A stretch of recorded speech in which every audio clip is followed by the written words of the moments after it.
Hi friends, welcome to my channel Geetha Anbu. எல்லோருக்கும் இனிய தீபாவளி நல்வாழ்த்துக்கள். இன்றைக்கி என்னோட தீபாவளி விளாக் தான் பார்க்க போகிறோம். வாங்க வீடியோக்குள்ளே போகலாம். ஹாப்பி தீபாவளி. தான் கடையில் பலகாரம் வாங்கினாலும் நம்ம வீட்டில் நம்ம கையால் செய்கிற பலகாரத்துக்கு தனி ருசியே.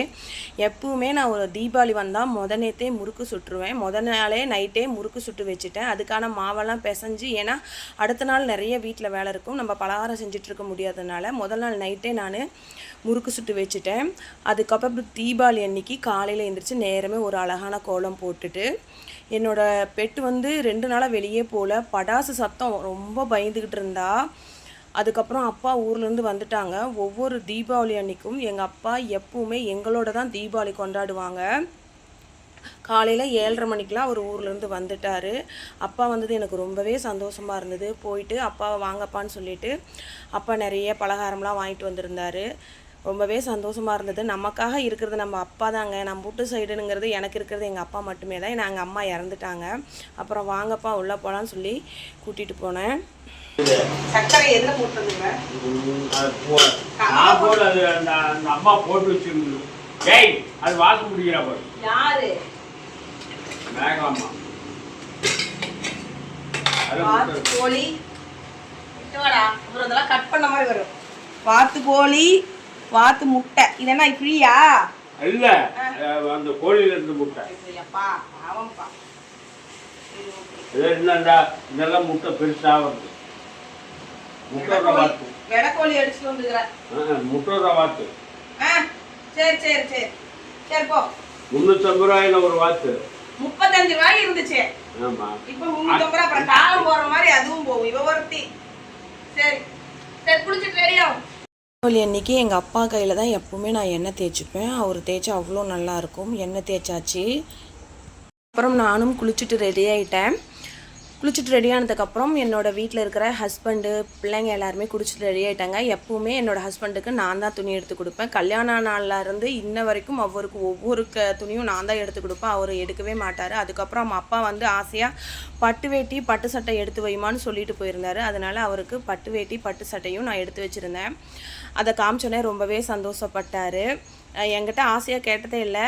இந்த வாட்டி எனக்கு எடுத்து வைமான்னு கேட்டார். பாருங்கள் எவ்வளோ சூப்பராக இருக்குது. நம்ம பெற்றவங்களுக்கு எடுத்து அழகு பார்க்குறோம் பாருங்கள். அதுதான் நம்மளுக்கு இருக்கிறதுலே பெரிய சந்தோஷம். நமக்கு சின்ன பிள்ளையாக இருக்கும்போது அவங்க எடுத்து கொடுத்துருப்பாங்க. அவங்களுக்கு வயசான அப்புறம் அவங்க ஆசையை பூர்த்தி செய்கிறது தான் பிள்ளைங்களோட கடமையாக நான் நினைக்கிறேன். அதனால் அப்பாவுக்கு சூப்பராக இருந்துச்சு. அதுக்கப்புறம் எப்பவுமே நாங்கள் ஃபேமிலியாக சேர்ந்து சரவெடி வெடிப்போம். அப்படியே சரவெடி வெடித்தாங்க. அதுக்கப்புறம் ஒவ்வொரு வருஷமும் அப்பா காலில் என் பசங்க விழுந்து ஆசீர்வாதம் வாங்குவாங்க. அவர் காசு கொடுப்பாரு. இது ஒவ்வொரு வருஷமும் நான் கடைப்பிடிச்சிக்கிட்டு வரோம். ஏன்னா பெரியவங்க காலில் விழுந்து ஆசீர்வாதம் வாங்கிட்டு அவர் கொடுக்குற காசு ஒவ்வொரு வருஷமும் வாங்கிப்பாங்க. எப்போமா தாத்தா வரும்னு வெயிட் பண்ணிகிட்டு இருப்பாங்க. நானும் அப்பா காலில் விழுந்து ஆசீர்வாதம் வாங்கிட்டு ஏதோ அவரால் முடிஞ்ச காசு கொடுத்தாரு. அதுக்கப்புறம் இன்றைக்கி எங்கள் வீட்டில் ஆட்டுக்கறி, வாத்துக்கோழி, வீட்டு வெளியில் குடுகுடுப்புக்காரங்க வந்திருந்தாங்க. அன்றைக்கி வந்துட்டு எங்களுக்கு நல்ல வாக்கவே சொன்னாங்க. ரொம்பவே சந்தோஷமாக இருந்தது. இன்றைக்கி நல்ல ஒரு வாக்கு சொன்னது ரொம்பவே எங்களுக்கு ரொம்ப ரொம்ப சந்தோஷமாக இருந்தது. அதுக்கப்புறம் நாமளும் சமையல் பக்கம் வந்தாச்சு. காலையில் 9 மணிக்கெல்லாம் சமையல் ரெடி பண்ணி ஆரம்பித்தாச்சு. எந்த நாள் வந்தாலும் சரி, நம்மளுக்கு சமையல் கட்டுக்கு லீவே கிடையாது. நம்மளை நம்பி தான் நம்ம வீட்டில் இருக்கிற எல்லாருமே இருப்பாங்க. அவங்களுக்கு சீக்கிரம் டைமுக்கு நம்ம சமைச்சு கொடுக்கணும். தீபாவளியாக இருந்தாலும் சரி, பொங்கலாக இருந்தாலும் சரி, நம்மளுக்கு சமையல் கட்டையே தான். சரி, ஓகே, அதை பற்றி பேசிக்கிட்டே இருப்போம். வாத்துக்கோழி கிரேவி செஞ்சு இட்லி சுட்டிருந்தேன். எங்கள் சைடெல்லாம் வாத்துக்கோழிலாம் ரொம்ப விரும்பி சாப்பிடுவாங்க. உங்கள் சைடில் நீங்கள் வாத்துக்கோழிலாம் சாப்பிடுவீங்களான்னு என்னோடய கமெண்டில் சொல்லுங்கள். வாத்துக்கோழிக்கும் இட்லிக்கும் அப்படி ஒரு காம்பினேஷன் சூப்பராக இருக்கும். நீங்களாம் வாத்துக்கோழி சாப்பிட்ருக்கீங்களான்னு மறக்காமல் என்னோடய கமெண்டில் சொல்லுங்கள்.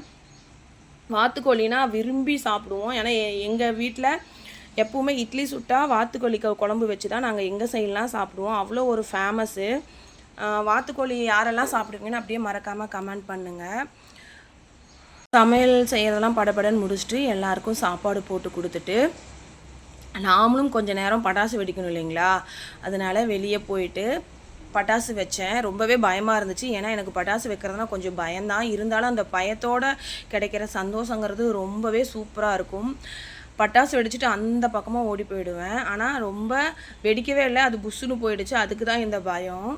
அதுக்கப்புறம் மத்தியானம் வேலையெல்லாம் வீட்டு வேலையெல்லாம் முடிச்சுட்டு நாமளும் கொஞ்சம் தீபாவளி கொண்டாடணும் இல்லைங்களா, நாமளும் புதுசாக ஒரு saree எடுத்து கட்டியாச்சு. இந்த saree எப்படி இருக்குன்னு சொல்லுங்கள்.